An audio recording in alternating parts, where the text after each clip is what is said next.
Hey everyone, it's LS, and I'm here with a 100 Thieves versus Fnatic speed VOD review, heavily requested by Twitch chat and Twitter. Can't let them down. Except I would have if it wasn't for those Twitch primes. But anyways, we're jumping right into the draft select. Atrox, Urgot, and Taliyah banned away by Fnatic. 100 Thieves first picking the Alistar. We've seen a few teams actually doing this throughout the tournament thus far. I don't know why it's having so much priority versus other champions that exist. Xayah now locked in for Fnatic, but they're not taking the Rakan, maybe trying to steal away a ban from 100 Thieves. If 100 Thieves thinks that they would want to play the Xayah Rakan combo, and Kai'Sa instantly selected by 100 Thieves. I actually think blue side Kai'Sa is the best color for Kai'Sa, and I don't know why people keep just giving her away. Rakan now instantly locked in by Fnatic, so maybe they were actually trying to bait 100 Thieves into taking the Rakan as well. But that does not actually seem to be the case. And Ornn locked in. So we're going to have the Ornn Sion matchup. And one of the things that we can look at with that is that it probably means that we're going to have a lot of mid and bottom lane focus.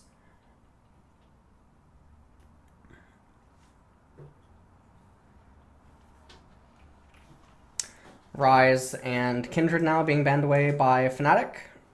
And so I don't know what actually 100 Thieves is going to do. A LeBlanc being banned away. Fnatic does have counterpick last. And Yasuo even actually being banned away against Fnatic, which is extremely strange to me. That strikes me as very odd. I'm not entirely sure why that would be a ban that they want to allocate the slot to. Olaf now picked up by Fnatic again. Really, really hate this. I think the champion's so bad. Although he does fare much better than when he did in 2016, mostly due to the Predator and the plants.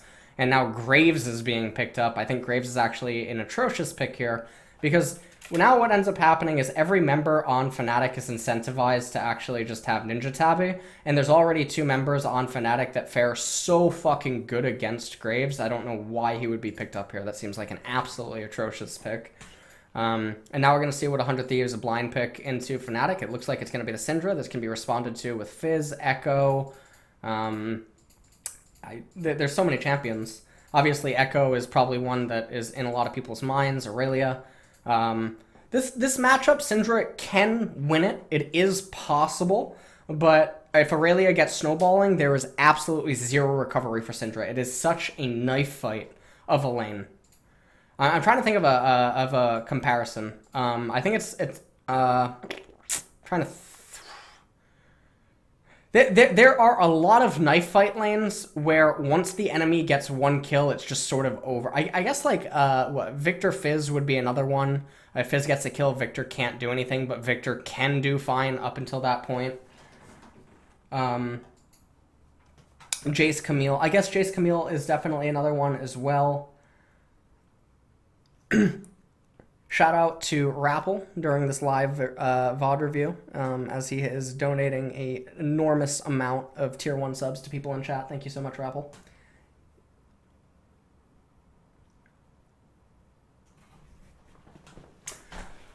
All right. Okay. All right, so we're having a 5-point. Hold on, I gotta pause. Twitch chat is going a little bit nuts right now. What just happened?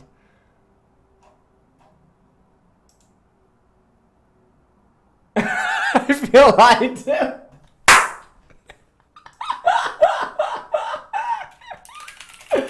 I'm being held hostage. I'm being held hostage.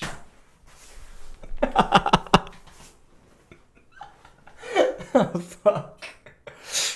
Oh, man. Alright. I just had to pause for a second. Alright. So we're having a 5-point opening for both teams. And it actually looks like 100 Thieves is wanting to get some sort of intel early on. So one of the things here is Syndra... If Syndra gets ganked or if Syndra falls behind, the lane just ends. Aurelia gets too far ahead, Aurelia's kit is too oppressive, and it becomes extremely awkward for Graves to actually be away with getting away with full clears. One of the other things that should be mentioned is that the onus is on Olaf to make things happen, but it's not as punishing for Olaf if he doesn't make things happen pre-level 6, because the fact that Aurelia, Olaf, and Sion fare so well against the enemy team composition with that Graves and the Kai'Sa makes it very difficult for one-item spikes from 100 Thieves to actually be of any value. And so Graves has to be a little bit careful. As long as Ryu is self-sustaining in mid lane and then top lane continues to be an island, as long as nothing happens with Akara and Aphromu down in bottom, which actually it should be a little bit difficult for Olaf to coordinate any ganks against the Xayah Rakan, at least coming from his blue side jungle, then Graves could just continue to play river focused. He plays basically on this side of the map, and he only does the wards inside of these brushes, and then he just power farms throughout his jungle. And what they can try to hope for at that point is that, again, as long as Syndra is going even in mid and Graves gets very, very, very big, then they can try to have team fights in the mid game that's going to be catered around 4v4s and then ultimately 5v5s when you factor in teleport plays and whatnot. First dragon in the game is an Ocean Drake. This is actually really, really good for 100 Thieves, very bad for Fnatic, because Fnatic is the acceleration team that wants to get ahead. They want to apply pressure. They want to, keep the salt on the wound. They want to keep the ball rolling. The problem with an Ocean Drake is that it incentivizes the enemy team who wants to be defensive, scale up a little bit, wait until their second or third item, where then they start getting utility and stuff, especially the Dark Harvest on Graves. They want to wait for that to get rolling. To sit back, because losing an Ocean Drake doesn't actually do that much. And so that's a little bit of a bad RNG roll for Fnatic. So we'll see. If Broxah actually opens with a full clear into the top left-hand side of the map, I think that's probably the best chance that he has, because then he can look to attack Syndra from the left-hand side, or he can look to attack Ornn, depending on how Sion's playing the lane. If Sion can actually shove Ornn in and get the bounce back onto level 4 or 5, when Broxah would be pathing up to the top left-hand side of the map and maybe finishing his camps, that would be best. It does look like... I can't actually see what Soaz is doing up in top right now.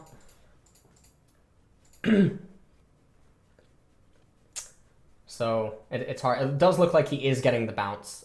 I can't see the minions. I really wish I could. Onda is trying to get to that Scuttle Crab, and this is actually really good because it directly goes against what Broxah could be looking to do, and then after this, Onda can just go into power farming. And so this is the thing that Olaf can get away with. And one of the problems with this is you'll notice that, yes, Graves got the 2 Scuttle Crabs, and this is actually a really key point, because Graves misses out on the golems, whereas Olaf is able to clear his entire jungle. Now, the problem is that after he clears his entire jungle, if this lane was hypothetically bouncing back into him, Graves is then incentivized to stay up into the top lane, because if Olaf wraps around like this, and then the vision ends up going dark for Ornn, he extends too far in the lane, it becomes a very awkward timing for the teleport. Ornn can actually be susceptible to a gank and have to blow his flash. From there, Olaf ends up recalling and pathing into his rubber banded camps. Depending on where the Scuttle RNG is, he's then going to likely be on the same exact side as Graves, because the Wraiths are going to be coming up. While this is not super bad for Graves, it does mean that Olaf continues to get the power farm route that we just talked about in another VOD review, with Nocturne being the main focus, although it again does not play into like any sort of gank heavy focus or pressure that Fnatic would like to be having in order to scale ahead.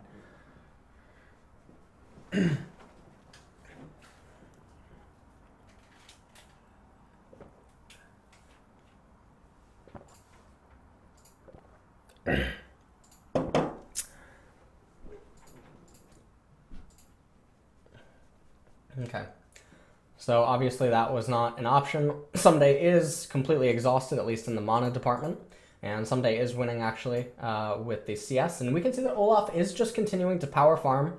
He does now have the Predator available, so the ganks now become a little bit more easy to coordinate. You can also see that it looks like Brox is actually looking to go into Graves' Wraiths just as they spawn. This is absolutely perfect. And so he was trying to get as much as he could. I don't know if we're going to see a smite fight. It doesn't look like Brox's smite ended up going on cooldown. Aphromu almost ended up dying. And it looks like Brox is actually going to solo the Ocean Drake. And this is... never mind. Sorry. VOD's moving very quick. I thought he was starting it. This could be a timing where he could have soloed it, but now it looks like Fnatic's giving away that they're trying to make something happen. And so we have to really pay attention to mid lane right now. It looks like Olaf is now going to be soloing it after they got confirmation that Graves wasted his time coming over to the left-hand side. So what this is going to end up doing is that Graves can actually look to get 3 camps on Olaf in exchange for the Ocean Drake, which I think is actually a better trade for Onda than it is for Fnatic. But instead, actually, Onda pussies out, which I don't understand why, because everyone just got the notification that the dragon went down. So let's look at the exact timing in which dragon went down. You see this, and Graves is actually still inside of the river. You know that Olaf is actually soloing the dragon, which means that his mana and his HP is going to be semi-depleted. So from the second that he ends up killing the Scuttle Crab, he can immediately just go into the Wraiths, which he knows is up. He can kill the Wraiths, and then because Ornn has priority on top lane, even if you assume that Olaf is going to try to run like this, you can still go up to the top half, E through the wall, go on to the golems, get your E back up, E out, and then blasting hone back into your jungle, and then you have your rubber banded camps up. You then recall and you go to your Wraiths, which are going to be rubber banded because you met Broxa there just a couple of minutes ago. Broxa no longer has any camps, and then Syndra and Ornn can just go into defense mode. Ornn can play his lane right around here. Syndra plays right around here until Graves gets into close proximity, and then Graves is back on the right-hand side of the map. There's no neutral objective, and then everything's fine. So this is the way that the champions can move around the map right now, if they want to route or path optimally. Wait, Faker's actually in chat? Pickle 왔어? 시청 안 해.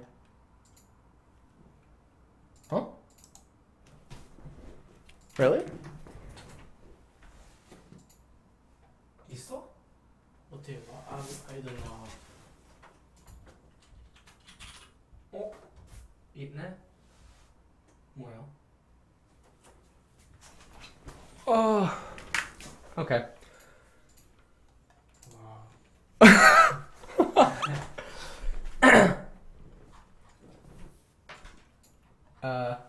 I don't know. Anyways.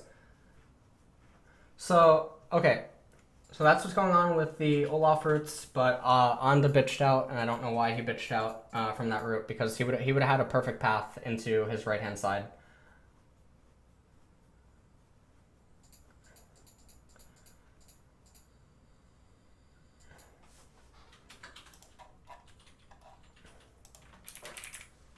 Oh, he left? No. But did he left after we spotted him? Can someone screenshot it? Can someone screenshot it and tweet at me? Oh, Cody Sun's in chat too. So anyways, Anda bitched out, and right now it looks like Anda and Ryu are looking to get the blue. Fnatic Caps is trying to re-get priority in mid lane.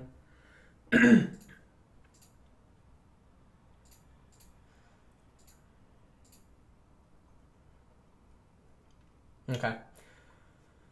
So everything's going pretty stable right now. Anda is actually getting away with quite a lot, and Brox is not really achieving that much. So this is probably not exactly what Fnatic would like to have happen. I mean, Reckless is just dominating in the CS department, though. Like, Rikar's playing quite bad in the 2 games I've watched now of 100Thieves, at least in laning phase. So now, someday, getting shoved in right now. They're handing off the blue onto Ryu. Caps tried to get the steal, but not really able to do so. And so this has been actually quite a slow game.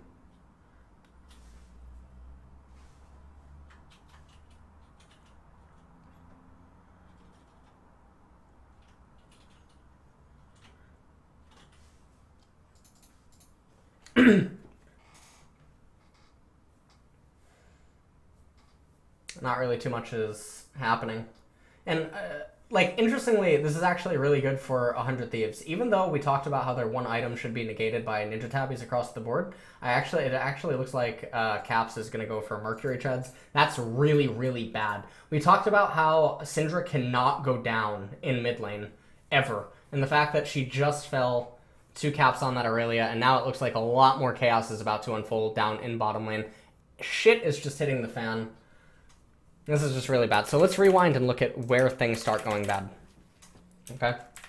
So Anda is potentially looking to make something happen. Scuttle Crab's about to come up. It looks like Ryu steps way too far up in the lane, and Catch just says, okay, you're actually dead. And that's just Ryu not seemingly knowing the damage foresight. That was a very clean and simple kill, and it's very surprising that it even happened, because you have to ask yourself, what is Ryu actually hoping to achieve by standing that far up in the lane? Yes, he has the blue buff. Yes, he can be looking for some sort of trade potential. Yes, Caps doesn't have any intel on, you know, where is people. But Rakan did see Graves. So because Rakan sees Graves and they also have information of Alistar, Caps knows, hey, I can just go on Ryu. So with this being said,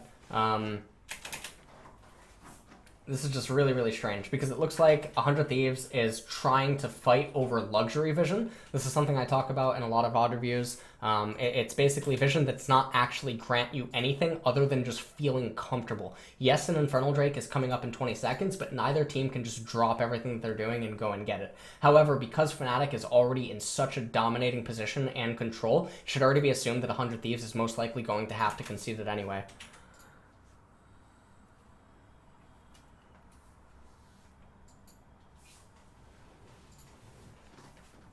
Okay, and now this is just a super clown fiesta. 100 Thieves is going to lose the bottom tier 1 turret. They're also going to lose the Infernal Drake. And the solo kill here is really, really massive because it lets Caps get such an XP lead and a gold lead as well because of the 2 waves that he's going to be able to eat. And then obviously the priorities that he's able to maintain in mid. He ends up actually going for the Mercury Treads. I guess he's more concerned with the CC, especially because Graves wasn't actually getting rolling.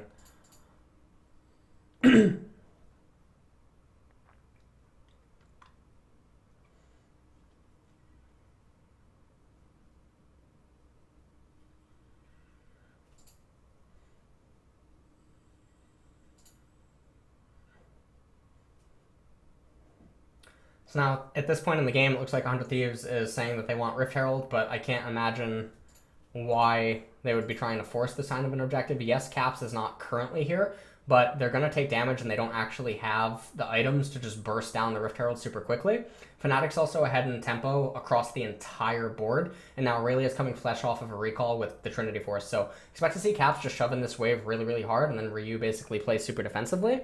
And it looks like Onda's actually just going to get giga chunked, and Onda can't do anything, and now this is letting Broxa pull really, really far ahead, and Reckless and Hissling is just moving into the blue. And at this point, the game actually just kind of looks over. So we talked about Fnatic having the acceleration comp and how they need 100 Thieves to make some mistakes, and 100 Thieves' main mistake was that they were fighting over vision that wasn't really that useful, and then even though, so Ryu was doing fine up until 100 CS. Someday was doing fine. Onda was actually getting away with a lot. He missed out on some really, really key punishes that he could have had on Broxa. And, I mean, I'm going to fault him for that, so I don't care. One of the main problems, though, is that you can't really account for Rikara just getting destroyed in bottom lane by Reckless and Hissling. So, with that being said, Onda should have actually just probably conceded that his bottom lane was having difficulty and should have probably looked to do pranks. Prank stands for pressure gank. He should have looked to have done pressure ganks to remove the pressure that was being exerted by Fnatic's bottom lane so that they could coast into the mid game more smoothly. I think that because of the amount of stress that was coming from the bottom lane, though, it was almost guaranteed that Fnatic was going to get Infernal, but they didn't need to get it in the ways that they did, and so now that's pretty much it.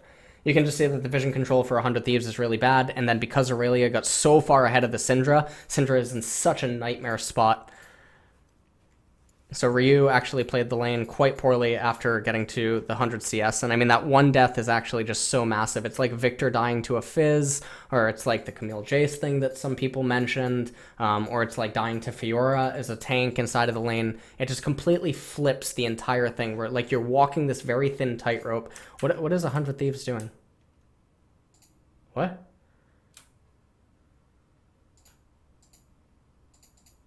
What? I mean, they're going to end up getting the Herald. They used a lot to get that Herald, so they stopped the Herald, but they use a lot to get it. And even though they get the 100 gold, they get access to the Herald, they're never going to be in a position to actually use it because they can't teamfight Fnatic. And in doing so, and in grouping up so many of the members at the Herald, it allows Fnatic to get gold advantages elsewhere on the map and then, again, retain priority and control.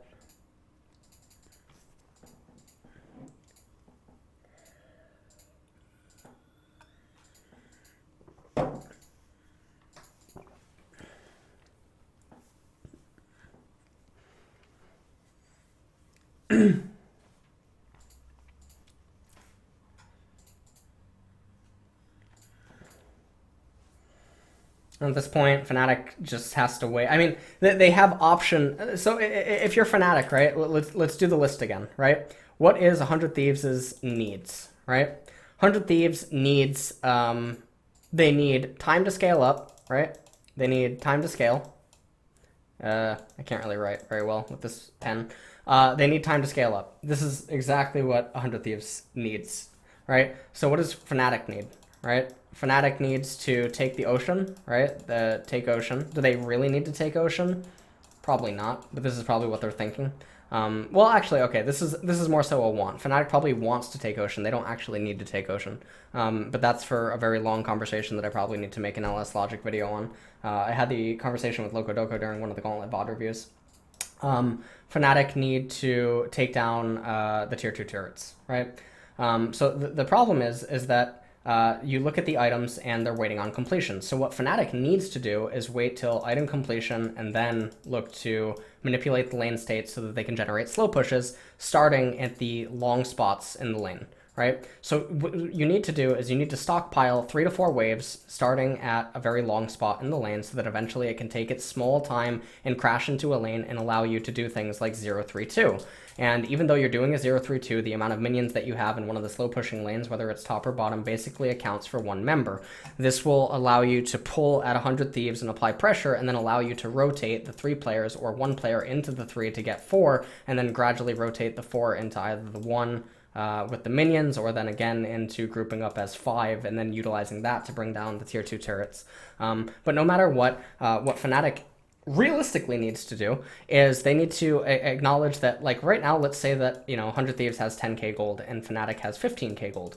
Even if both teams only continue to accelerate at 1k gold a minute, there is a breaking point where, let's say that tier 2 items are 20,000 gold. So even if they both are going up 1k gold, some people might criticize them saying, well, Fnatic has a massive advantage. Why aren't they getting more gold than 1k gold a minute? They don't need to. Inaction is action. By doing actually nothing and preventing 100 Thieves from being able to do anything and just holding the chokehold on, they will hit the jackpot faster than 100 Thieves. And in doing so, this spike is infinitely more valuable than trying to do something with the current 5k advantage that they have over their opponents, because you're factoring in recipe items and components. So inaction is action. This is a concept that I don't think is talked about enough inside of casting. I don't think it's talked about on analyst desks enough, where doing nothing is doing everything. Because now suddenly the onus is on the opponent to somehow figure out a way, or to devise a way, in order to close or accelerate their gold gain to match yours so that they can contest you at this jackpot amount. But 100 Thieves isn't going to do it, because also they need time to scale, so they're actually just between a rock and a hard place where they have to take the L, and they have to look for the next need, or the next want, which is going to come in like 10-15 minutes.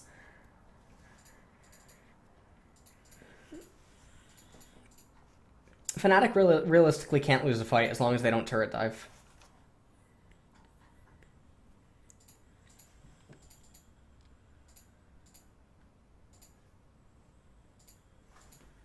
It's control in MTG, yes.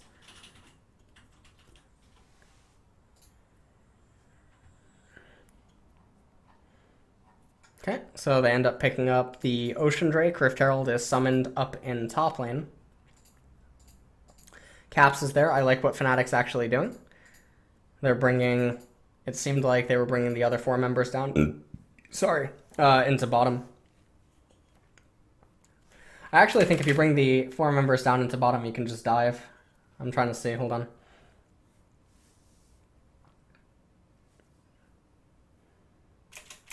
If he takes 2 more turret shots because he's so tanky, and then they have this cannon wave, and Rakan comes from behind, I'm pretty sure they can sandwich Graves and kill them. Especially if Broxa turns on Predator.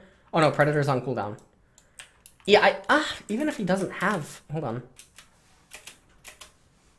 No, I'm pretty sure that if Graves crosses this threshold, it's a point of no return. And they can kill him underneath turret. Syndra can't get there in time. And then what's going to happen is Kai'Sa and Alistar are going to recall. Graves is going to go down. They're going to juggle aggro. Someday is most likely going to go down as well. And then they have a cannon wave. They steal the golems away. They reset. Caps takes this wave.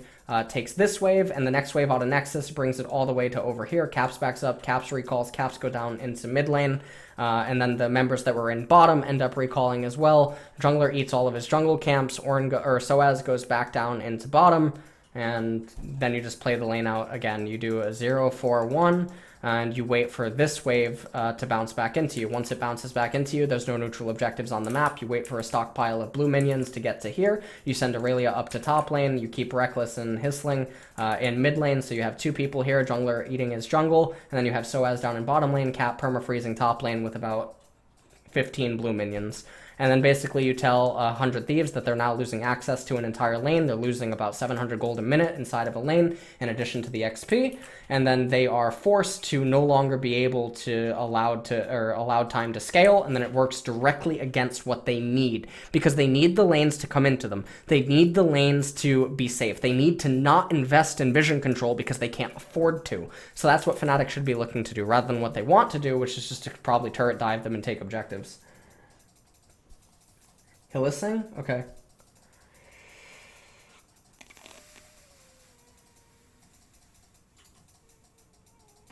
Okay.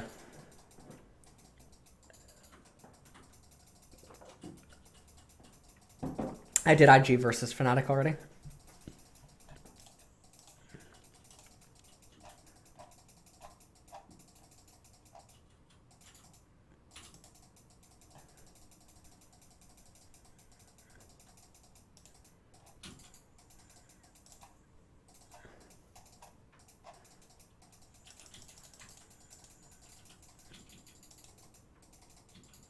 Okay.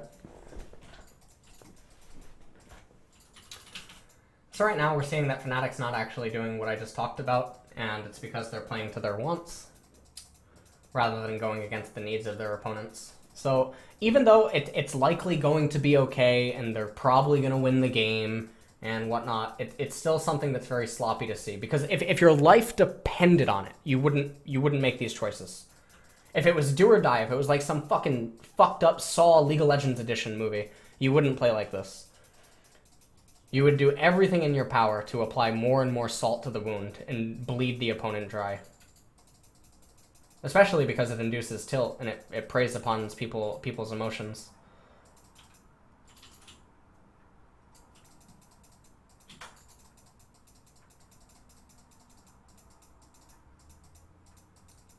When you lose life points, you lose your soul. Okay. And Fnatic is doing something that I see a lot out of NA and EU teams, and I do see it out of Korea too. They do these Baron baits where they hope for the opponents to make mistakes. TSM was very notorious at this in Season 6, and we actually got to see how Korean teams wouldn't take the bait.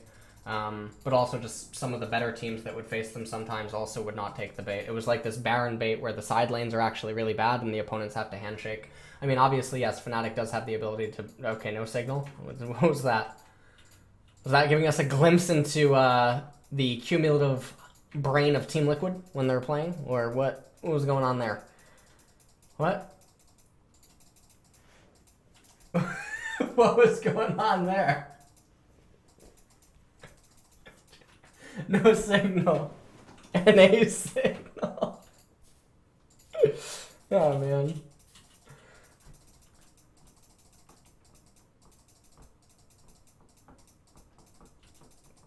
Fnatic is so far ahead that this play isn't... it's very, very difficult to mess it up. Even though they can dance better and look for even better fights, I mean, it's still fine. Fnatic's just so far ahead. It's a 10k gold lead. This is a complete blowout.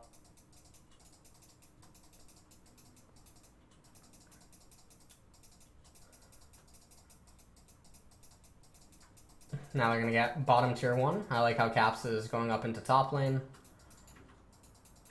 Yeah, and they just have to take this slow. They let Caps get top tier 2 turret, and mid inhibitor's already down. And now let Caps get the inhibitor turret. You can see they're sending Ornn. I like this. I like what Fnatic's doing. This is very, very, very clean.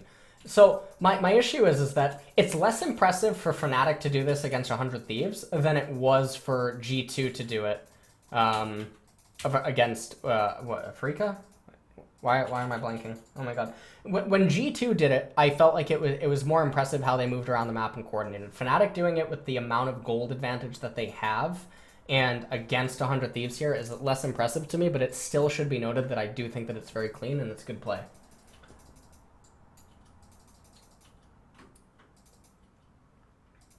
And it looks like Reckless is just ending the game. So 16-1. A little bit disappointed, you know, that one death. So someone needs to get reported. But ultimately, I mean, that game went sort of like how I would have expected. I think that European teams in general, with the exception, like I think that TL is probably the only NA team that pound for pound goes up against EU teams, with the exception of maybe Vital. Like Cloud9 and TL are very different in my eyes. I think Cloud9 is good in its own right as well.